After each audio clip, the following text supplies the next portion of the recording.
আকাশবাণী কলকাতা স্থানীয় সংবাদ পড়ছি সুদীপ বসু। প্রথমে বিশেষ বিশেষ খবর। প্রধানমন্ত্রী নরেন্দ্র মোদী পশ্চিম এশিয়ার সংঘাতের জেরে উদ্ভূত পরিস্থিতিতে দেশবাসীকে পেট্রোপণ্যের পরিমিত ব্যবহারের আহ্বান জানিয়েছেন।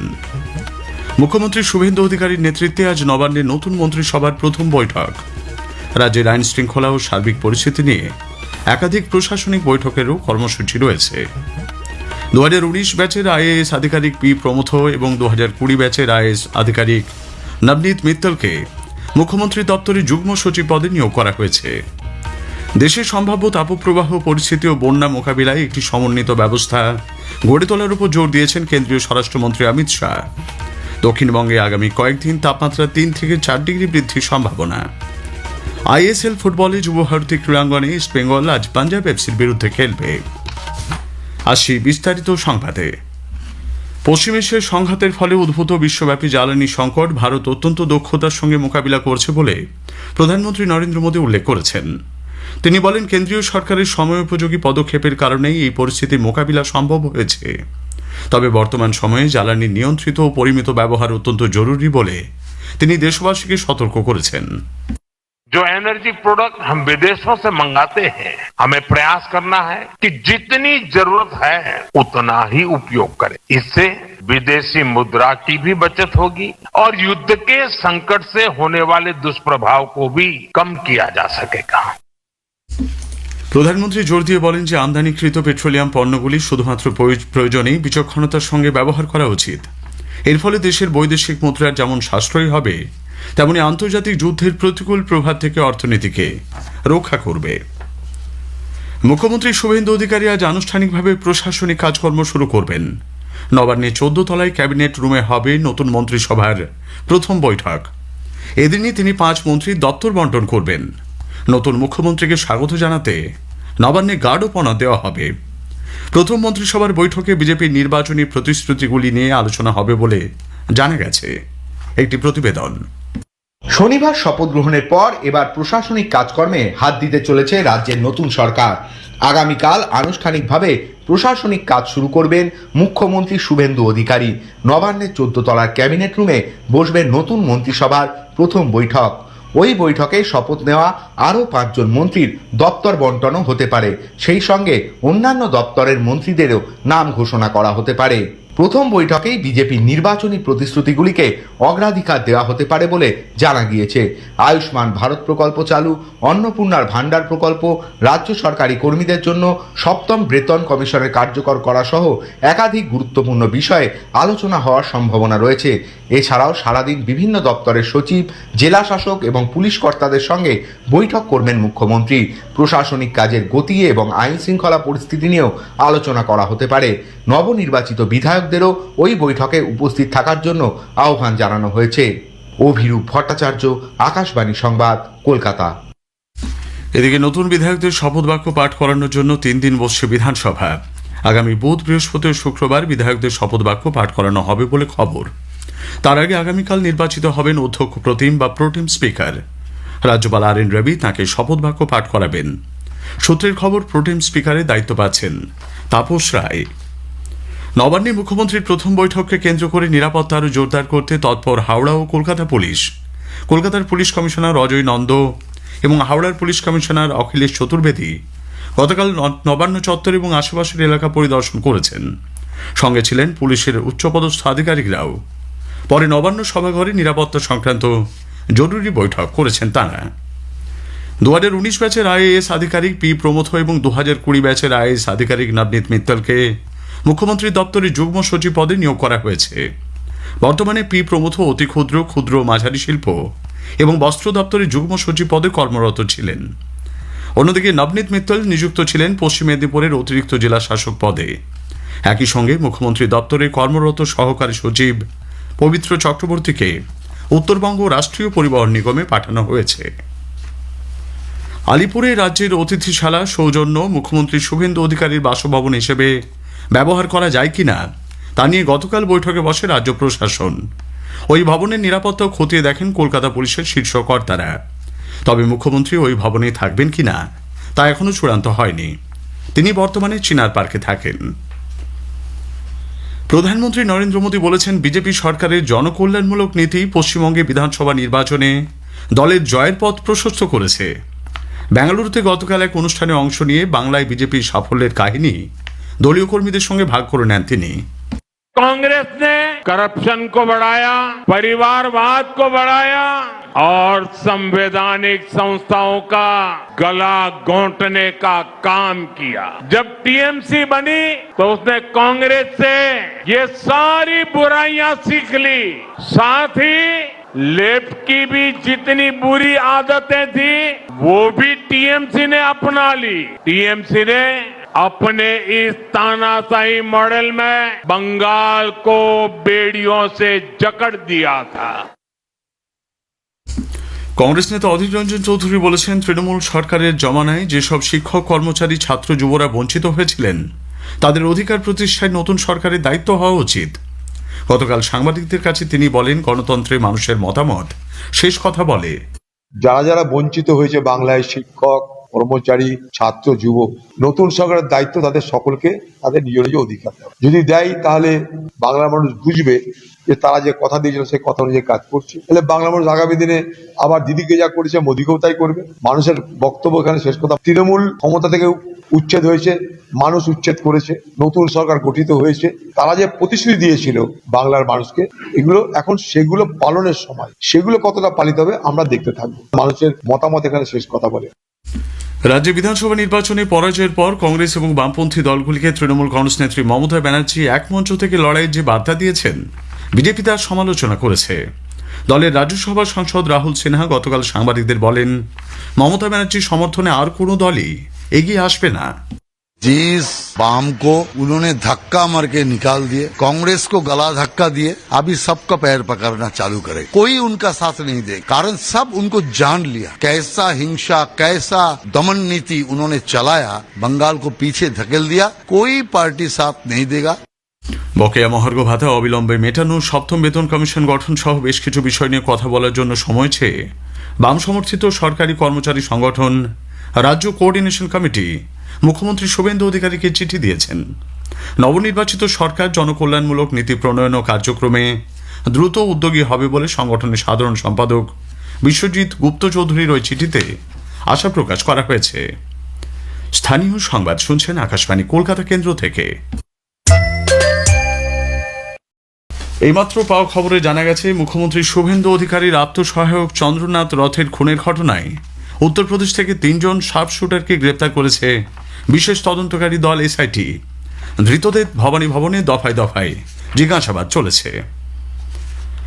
দেশের সম্ভাব্য তাপপ্রবাহ পরিস্থিতি ও বন্যা মোকাবিলায় একটি সমন্বিত ব্যবস্থা গড়ে তোলার উপর জোর দিয়েছেন কেন্দ্রীয় স্বরাষ্ট্রমন্ত্রী অমিত শাহ। গতকাল একটি উচ্চ পর্যায়ের বৈঠকে যোগ দিয়ে তিনি বিপর্যয় মোকাবিলা দপ্তর এনডিএমএ-কে এ ব্যাপারে বিস্তৃত সমীক্ষার নির্দেশ দেন। বৈঠকে জল সংরক্ষণ এবং ভূগর্ভস্থ জলস্তর বৃদ্ধিতে চেক ড্যাম ব্যবস্থাকে শক্তিশালী করার উপরেও জোর দেওয়া হয়েছে। কলকাতা সহ দক্ষিণবঙ্গের জেলাগুলিতে বিক্ষিপ্তভাবে বৃষ্টির সম্ভাবনা থাকলেও সার্বিকভাবে বৃষ্টির পরিমাণ কমবে। উত্তরবঙ্গে দার্জিলিং, কালিম্পং, জলপাইগুড়ি, আলিপুরদুয়ার ও কোচবিহারে আগামীকাল থেকে বৃষ্টির পরিমাণ বাড়বে বলে জানিয়েছে আলিপুর আবহাওয়া দপ্তর।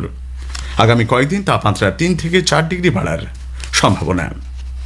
হুগলির আরামবাগের ডঙ্গল এলাকায় দীর্ঘদিন বন্ধ থাকা তৃণমূল কংগ্রেসের একটি কার্যালয় থেকে বিপুল পরিমাণে জব কার্ড উদ্ধার হওয়ায় চাঞ্চল্য ছড়িয়েছে। উদ্ধার হয়েছে প্রচুর থান কাপড়। স্থানীয় সূত্রে জানা গেছে কয়েকজন তৃণমূল কংগ্রেস কর্মীকে সঙ্গে নিয়ে গতকাল বন্ধ থাকা পার্টি অফিসটি খোলেন বিজেপি কর্মীরা। আইএসএল ফুটবলে যুব ভারতী ক্রীড়াঙ্গনে ইস্টবেঙ্গল আজ পাঞ্জাব এফসির মুখোমুখি হবে।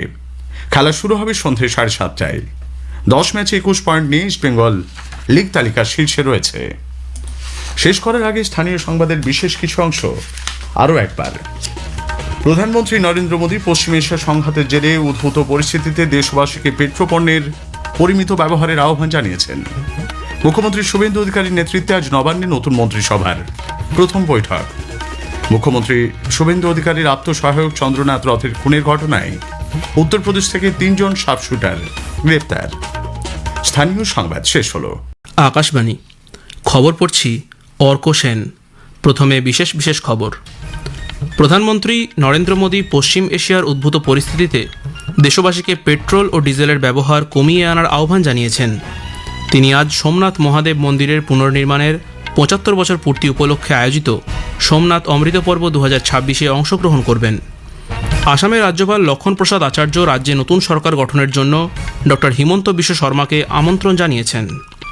স্পেনের ক্যানারি দ্বীপপুঞ্জের কাছে একটি জাহাজে হান্টা ভাইরাসে আক্রান্ত যাত্রী এবং কর্মীরা জাহাজ ছেড়ে নিজ নিজ দেশে ফিরছেন। স্পেনের মাদ্রিদে অবস্থিত ভারতীয় দূতাবাস জানিয়েছে, হান্টা ভাইরাস আক্রান্ত 2 ভারতীয় নাগরিক নিরাপদে রয়েছেন এবং তাদের মধ্যে কোনো উপসর্গ নেই। রাশিয়া ন্যাটো বা জার্মানির সঙ্গে যুদ্ধ চায় না বলে সে দেশের জার্মানিতে নিযুক্ত রাষ্ট্রদূত জানিয়েছেন। মার্কিন ইরান শান্তি চুক্তিতে ইরানের সর্বশেষ প্রস্তাব গ্রহণযোগ্য নয় বলে জানিয়েছেন মার্কিন প্রেসিডেন্ট ডোনাল্ড ট্রাম্প। ইরান জানিয়েছে তাদের মূল লক্ষ্য হল সংঘাতের অবসান ঘটানো। আইপিএল ক্রিকেটে আজ পাঞ্জাব কিংস দিল্লি ক্যাপিটালসের বিরুদ্ধে খেলবে। আসছি বিস্তারিত খবরে। প্রধানমন্ত্রী নরেন্দ্র মোদী বলেছেন, আন্তর্জাতিক সংঘর্ষের ফলে সৃষ্ট আন্তর্জাতিক স্তরে অর্থনৈতিক অস্থিরতা, সরবরাহ শৃঙ্খলের চ্যালেঞ্জ এবং মূল্যবৃদ্ধির মোকাবিলায় ভারতকে সহায়তা করার লক্ষ্যে সকলের অংশগ্রহণ প্রয়োজনীয়। হায়দ্রাবাদে গতকাল তিনি বলেন, দেশপ্রেম মানে শুধু দেশের জন্য নিজের জীবন উৎসর্গ করা নয়, বরং সংকটের সময় দায়িত্বশীলভাবে জীবনযাপন করা এবং দেশের প্রতি নিজ কর্তব্য পালন করাও এর অন্তর্ভুক্ত। তিনি দেশবাসীকে পেট্রোল ও ডিজেলের ব্যবহার কমিয়ে আনার আহ্বান জানান। যেখানে সম্ভব সেখানে মেট্রো ও গণপরিবহন ব্যবহার করার পরামর্শও দেন তিনি। जो एनर्जी प्रोडक्ट हम विदेशों से मंगाते हैं, हमें प्रयास करना है कि जितनी जरूरत है उतना ही उपयोग करें। इससे विदेशी मुद्रा की भी बचत होगी और युद्ध के संकट से होने वाले दुष्प्रभाव को भी कम किया जा सकेगा। প্রধানমন্ত্রী নরেন্দ্র মোদী গতকাল তেলেঙ্গানার ওয়ারাঙ্গলে প্রায় ৯,৪০০ কোটি টাকা মূল্যের একাধিক উন্নয়নমূলক প্রকল্পের উদ্বোধন ও শিলান্যাস করেন। তিনি আজ প্রথম জ্যোতির্লিঙ্গ সোমনাথ মহাদেব মন্দিরের পুনর্নির্মাণের ৭৫ বছর পূর্তি উপলক্ষে আয়োজিত সোমনাথ অমৃত পর্ব ২০২৬-এ অংশগ্রহণ করবেন। শ্রী মোদী ভগবান সোমনাথের আরাধনা সহ কুম্ভাভিষেক অনুষ্ঠান সম্পন্ন করবেন এবং পরে একটি জনসভায় ভাষণ দেবেন। এই উপলক্ষে একটি রোড শোয়েরও আয়োজন করা হয়েছে। অনুষ্ঠানে গুজরাটের মুখ্যমন্ত্রী ভূপেন্দ্র প্যাটেল এবং উপমুখ্যমন্ত্রী হর্ষ সাংভিও উপস্থিত থাকবেন। প্রধানমন্ত্রী নরেন্দ্র মোদী এই উপলক্ষে একটি বিশেষ স্মারক ডাকটিকিট এবং একটি বিশেষ ৭৫ টাকার স্মারক মুদ্রা প্রকাশ করবেন। আসামের রাজ্যপাল লক্ষণ প্রসাদ আচার্য রাজ্যে নতুন সরকার গঠনের জন্য ডক্টর হিমন্ত বিশ্ব শর্মাকে আমন্ত্রণ জানিয়েছেন। বিজেপি নেতৃত্বাধীন এনডিএ জোটের বিধানসভা দলের নেতা হিসেবে সর্বসম্মতিক্রমে নির্বাচিত হওয়ার পর শ্রী শর্মা জোটের নেতাদের উপস্থিতিতে লোকভবনে রাজ্যপালের সঙ্গে দেখা করেন এবং আনুষ্ঠানিকভাবে সরকার গঠনের দাবি জানান। শ্রী শর্মা এবং নতুন মন্ত্রিপরিষদের সদস্যরা আগামীকাল শপথবাক্য পাঠ করবেন। এই শপথগ্রহণ অনুষ্ঠানটি খানাপাড়ার ভেটেরিনারি কলেজে খেলার মাঠে অনুষ্ঠিত হবে। প্রধানমন্ত্রী নরেন্দ্র মোদী, কেন্দ্রীয় স্বরাষ্ট্রমন্ত্রী অমিত শাহ, প্রতিরক্ষামন্ত্রী রাজনাথ সিং এবং বিজেপি সর্বভারতীয় সভাপতি নীতিন নবীন সহ আরও অনেকের এই অনুষ্ঠানে উপস্থিত থাকার কথা। বিজেপি, অসম গণপরিষদ এবং বোডোল্যান্ড পিপলস ফ্রন্ট নিয়ে গঠিত এনডিএ জোট আসামের বিধানসভা নির্বাচনে ১২৬ সদস্যের বিধানসভায় ১০২টি আসন জিতে বিপুল জনাদেশ লাভ করেছে। অগপ প্রধান অতুল বোরা এবং বিপিএফ নেতা রিহান দাইমারিও রাজ্যপালের কাছে নতুন সরকারের প্রতি সমর্থনপত্র জমা দিয়েছেন। নবনির্বাচিত তামিলনাড়ু বিধানসভার প্রথম অধিবেশন আজ শুরু হবে। অস্থায়ী অধ্যক্ষ এম.ভি. কারুপ্পাইয়া নবনির্বাচিত বিধায়কদের শপথবাক্য পাঠ করাবেন। সকল সদস্যের শপথ গ্রহণের পর আজ বা কাল কক্ষের অধ্যক্ষ নির্বাচিত হবেন। তামিলাগা ভেত্রী কাজাঘাম টিভিকের প্রধান সি জোসেফ বিজয়ের নেতৃত্বাধীন নতুন সরকারকে এই মাসের ১৩ তারিখের মধ্যে তাদের সংখ্যাগরিষ্ঠতা প্রমাণ করতে হবে। পশ্চিমবঙ্গের নতুন মুখ্যমন্ত্রী শুভেন্দু অধিকারী আজ আনুষ্ঠানিকভাবে প্রশাসনিক কাজকর্ম শুরু করবেন। নবান্নর ১৪ তলায় ক্যাবিনেট রুমে হবে নতুন মন্ত্রিসভার প্রথম বৈঠক। এদিনই তিনি ৫ মন্ত্রীর দফতর বণ্টন করবেন। এদিকে নতুন বিধায়কদের শপথবাক্য পাঠ করানোর জন্য ৩ দিন ধরে বিধানসভা বসবে। আগামী বুধ, বৃহস্পতি ও শুক্রবার বিধায়কদের শপথবাক্য পাঠ করানো হবে বলে খবর। তার আগে মঙ্গলবার নির্বাচিত হবেন অধ্যক্ষ। রাজ্যপাল আর.এন. রবি তাকে শপথবাক্য পাঠ করাবেন। সূত্রের খবর, প্রোটেম স্পিকারের দায়িত্ব পাচ্ছেন তাপস রায়। স্পেনের ক্যানারি দ্বীপপুঞ্জের কাছে একটি প্রমোদতরীর যাত্রী এবং কর্মীরা জাহাজ ছেড়ে নিজ নিজ দেশে ফিরতে শুরু করেছেন। এম.ভি. হান্ডিয়াস নামের ওই ডাচ জাহাজে ২ জন ভারতীয় সহ প্রায় ১৫০ জন যাত্রী ভ্রমণ করছিল। এদের মধ্যে বেশ কিছু যাত্রী প্রাণঘাতী হান্টা ভাইরাসে আক্রান্ত। জাহাজটি গতকাল স্পেনে এসে পৌঁছলে ভাইরাসের ছড়িয়ে পড়া রোধ করতে সংশ্লিষ্ট দেশের স্বাস্থ্যবিধি অনুযায়ী আইসোলেশন বা আলাদাভাবে থাকার পরামর্শ দেওয়া হয়েছে। বিশ্ব স্বাস্থ্য সংস্থা ওই প্রমোদতরীর সকল যাত্রীর জন্য ৪২ দিনের কোয়ারেন্টাইনের সুপারিশ করেছে। স্পেনের মাদ্রিদে অবস্থিত ভারতীয় দূতাবাস জানিয়েছে হান্টা ভাইরাস আক্রান্ত একটি প্রমোদতরীতে দুজন ভারতীয় নাগরিক এখন সুস্থ এবং তাদের মধ্যে কোনো উপসর্গ নেই। স্পেনের national centre for emergency monitoring and coordination জানিয়েছে জাহাজে কর্মরত দুজন ভারতীয় কর্মীকে নেদারল্যান্ডসে নামানো হয়। বিশ্ব স্বাস্থ্য সংস্থা এবং স্প্যানিশ কর্তৃপক্ষের স্বাস্থ্যবিধি অনুযায়ী যথোপযুক্ত ব্যবস্থা গ্রহণ করা হয়েছে। স্প্যানিশ কর্তৃপক্ষ এবং আক্রান্ত ভারতীয় নাগরিকদের সঙ্গে ভারতীয় রাষ্ট্রদূত নিরবচ্ছিন্ন যোগাযোগ বজায় রেখেছেন। তাদের নিরাপত্তা এবং সার্বিক কল্যাণ নিশ্চিত করতে পরিস্থিতির ওপর সতর্ক দৃষ্টি রাখা হচ্ছে বলেও দূতাবাস সূত্রে জানানো হয়েছে। খবর শুনছেন আকাশবাণী থেকে। রাশিয়া ন্যাটো বা জার্মানির সঙ্গে যুদ্ধ চায় না বলে সে দেশের জার্মানিতে নিযুক্ত রাষ্ট্রদূত জানিয়েছেন। জার্মানিতে নিযুক্ত রুশ রাষ্ট্রদূত সের্গেই নেচায়েভ সতর্ক করে বলেছেন, ইউরোপে একটি যৌথ পারমাণবিক শক্তি প্রতিরোধ সংক্রান্ত আলোচনা ওই মহাদেশের কৌশলগত ভারসাম্যকে বদলে দিতে পারে। বার্লিনে একটি আলোচনায় নেচায়েভ বলেন, ইউরোপে পারমাণবিক হুমকির যে কোনো ঘটনা রাশিয়াকে তার পারমাণবিক শক্তি ব্যবহার নিয়ে ভাবতে বাধ্য করবে। তিনি সতর্ক করে বলেন, সামরিক হুমকির সম্মুখীন হলে মস্কো প্রতিরক্ষা ক্ষেত্রে সংযম দেখাতে পারবে না। এদিকে রুশ প্রেসিডেন্ট ভ্লাদিমির পুতিন বলেছেন, ইউক্রেনের রুশ সেনারা সমগ্র ন্যাটো জোট সমর্থিত একটি আগ্রাসী শক্তির বিরুদ্ধে লড়াই করছে। মস্কোর রেড স্কোয়ারে বিজয় দিবসের কুচকাওয়াজে বক্তব্য রাখার সময় তিনি একথা বলেন। পশ্চিম এশিয়ায় মার্কিন ইরান সংঘর্ষে শান্তি চুক্তি ক্ষেত্রে ইরানের সর্বশেষ প্রস্তাব গ্রহণযোগ্য নয় বলে জানিয়েছেন মার্কিন প্রেসিডেন্ট ডোনাল্ড ট্রাম্প। সমাজ মাধ্যমের এক বার্তায় প্রেসিডেন্ট ট্রাম্প জানিয়েছেন, ইরানের প্রতিনিধি দলের কাছ থেকে পাওয়া প্রস্তাবটি কোনোভাবেই তার সঠিক বলে মনে হয়নি। এর আগে গতকাল ইরান পশ্চিম এশিয়ার সংঘাতের অবসানের লক্ষ্যে যুক্তরাষ্ট্রের সর্বশেষ প্রস্তাবের জবাবে তাদের প্রতিক্রিয়া পাঠিয়েছিল। মধ্যস্থতাকারী পাকিস্তানের হাত দিয়ে এই প্রতিক্রিয়াটি পাঠানো হয়। ইরানের সংবাদ সংস্থা ISNA জানিয়েছেন, তেহরানের মূল লক্ষ্য হল সংঘাতের অবসান ঘটানো এবং বিশ্বের অন্যতম গুরুত্বপূর্ণ তেল পরিবহন পথ হরমুজ প্রণালীতে নিরাপত্তা নিশ্চিত করা। এদিকে ইসরায়েলের প্রধানমন্ত্রী বেঞ্জামিন নেতানিয়াহু গতরাতে মার্কিন প্রেসিডেন্ট ট্রাম্পের সঙ্গে কথা বলেছেন। দুই নেতা চলতি সংঘর্ষ বিরতি আলোচনা এবং আঞ্চলিক নিরাপত্তা নিয়ে কথা বলেন। মার্কিন প্রেসিডেন্ট আরও বলেন, ওয়াশিংটন ইরানের ইউরেনিয়াম মজুদ কর্মসূচির ওপর নিবিড়ভাবে নজর রাখছে এবং যে কোনো অবাঞ্ছিত ঘটনায় তাৎক্ষণিক সামরিক ব্যবস্থা নেওয়ার হুঁশিয়ারি দিয়েছেন। এদিকে ইরান সতর্ক করেছে, হরমুজ প্রণালীতে মার্কিন নৌ অভিযানের পাশাপাশি ফরাসি বা ব্রিটিশ যুদ্ধজাহাজের যে কোনো মোতায়েনের বিরুদ্ধে কঠোর ও তাৎক্ষণিক প্রতিক্রিয়া দেওয়া হবে। ভারতীয় আবহাওয়া দফতর আজ গুজরাট ও রাজস্থানের কিছু অংশে তাপপ্রবাহের পূর্বাভাস দিয়েছে। আগামী 3-4 দিন এই পরিস্থিতি থাকবে। দিনের বেলায় কোঙ্কণ এবং গোয়ার বিভিন্ন স্থানে গরম ও আর্দ্র আবহাওয়া থাকার সম্ভাবনা রয়েছে। অন্যদিকে রাজস্থানের বিভিন্ন স্থানে ধূলিঝড় হতে পারে। এদিকে আসাম, মেঘালয়, কেরালা, মাহে, তামিলনাড়ু, পুদুচেরির বিভিন্ন স্থানে ভারী বৃষ্টির পূর্বাভাস দিয়েছে আবহাওয়া দফতর। জম্মু কাশ্মীর, লাদাখ, দিল্লি, হরিয়ানা, চণ্ডীগড় এবং পাঞ্জাবে ঝড় বৃষ্টি ও বজ্রপাতের সম্ভাবনা রয়েছে।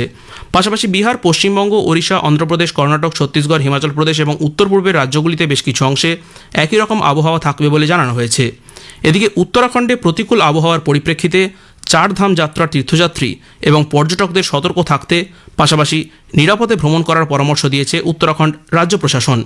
আগামীকাল এবং পরশু উত্তরাখণ্ডের বিভিন্ন অংশে, বিশেষ করে পাহাড়ি এলাকাগুলোতে বৃষ্টিপাত ও প্রতিকূল আবহাওয়ার সম্ভাবনার কারণে ভারতীয় আবহাওয়া দফতর কমলা সতর্কতা জারি করেছে। তাশখন্দে অনুষ্ঠিত এশিয়ান বক্সিং অনূর্ধ্ব-15 বক্সিং চ্যাম্পিয়নশিপে গতকাল ভারতের 6 জন বক্সার ফাইনালে উঠেছেন এবং বাকি 7 জন ব্রোঞ্জ পদক পেয়েছেন। IPL ক্রিকেটে হিমাচল প্রদেশের HPCA স্টেডিয়ামে আজ পাঞ্জাব কিংস দিল্লি ক্যাপিটালসের বিরুদ্ধে খেলবে। খেলা শুরু হবে সন্ধে 7:30টায়। অন্যদিকে গতকাল রায়পুরে রয়্যাল চ্যালেঞ্জার্স বেঙ্গালুরু 2 উইকেটে মুম্বাই ইন্ডিয়ান্সকে ও চেন্নাই সুপার কিংস 5 উইকেটে লখনৌ সুপার জায়ান্টসকে হারিয়ে দিয়েছে। শেষ করার আগে খবরের বিশেষ কিছু অংশ আরও একবার। প্রধানমন্ত্রী নরেন্দ্র মোদী পশ্চিম এশিয়ার উদ্ভূত পরিস্থিতিতে দেশবাসীকে পেট্রোল ও ডিজেলের ব্যবহার কমিয়ে আনার আহ্বান জানিয়েছেন। আসামের রাজ্যপাল লক্ষণ প্রসাদ আচার্য রাজ্যে নতুন সরকার গঠনের জন্য ডক্টর হিমন্ত বিশ্ব শর্মাকে আমন্ত্রণ জানিয়েছেন। রাশিয়া ন্যাটো বা জার্মানির সঙ্গে যুদ্ধ চায় না বলে সে দেশের জার্মানিতে নিযুক্ত রাষ্ট্রদূত জানিয়েছেন। খবর শেষ হলো।